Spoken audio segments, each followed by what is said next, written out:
Hi, everybody. This is Nancy Miller, and I am doing a book review about the fundamentals of character design by 3D Publishing. So, this book I happened to get off of Amazon. I can't remember the exact price, but it was pretty reasonable. It's a pretty thick book right here, you can see, and this is probably about three-quarters of an inch wide for the spine. And it's a lot of great content. I've been referencing this book constantly through my studies. So this is by several different illustrators. There's a lot of illustrators in this, and I am very thankful that there are so many great examples of character design in this. So as I'm going through this, I just kind of wanted to introduce like why I thought this was a great book for a resource. So number one, it kind of gradually builds you up. So even if you are new to character design, you have never done anything like that, it's starting out with the basics.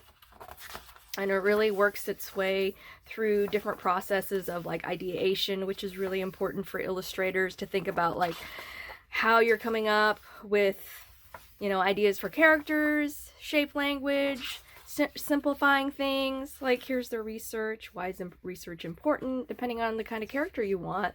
Doing that research really helps to create a believable character.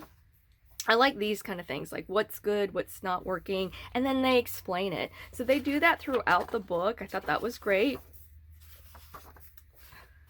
One of my favorite things is, okay, so like here you've got key design principles going through shape, language, color, light, balance, and contrast.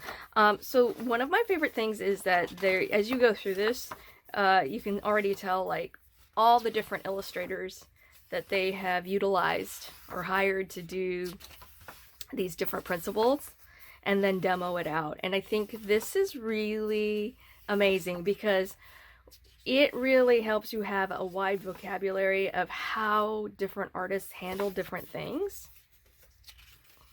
Okay, then it does shape construction, which this is great as well. You always see this a lot in a lot of anatomy and drawing books.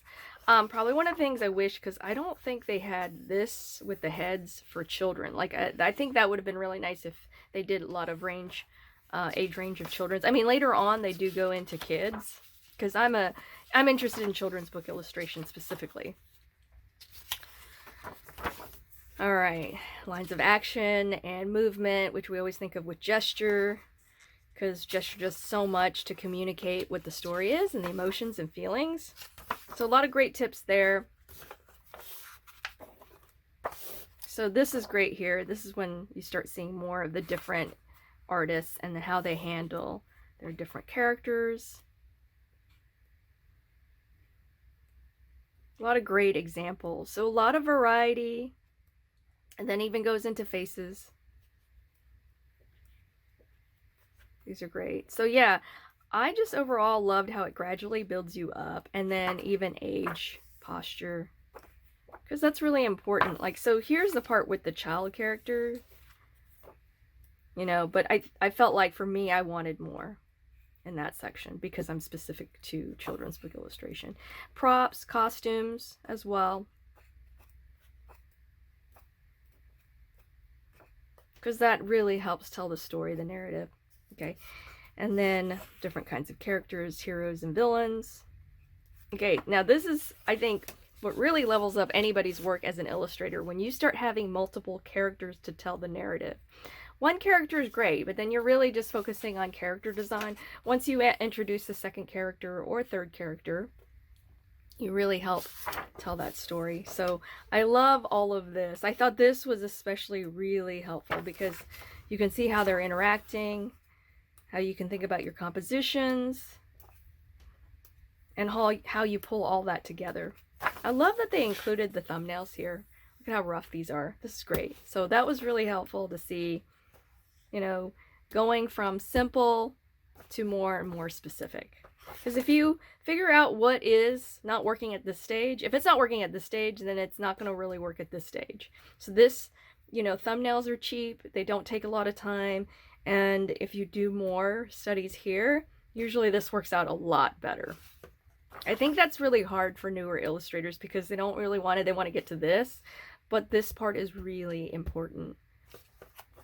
So some really great examples.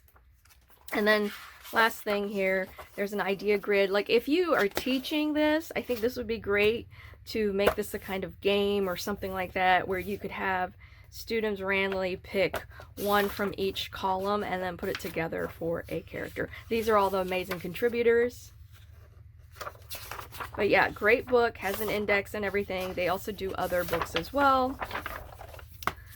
But I thought this was an excellent book for somebody who's new to character design, or even if you've had experience in character design. I think this is a great refresher. So definitely check it out.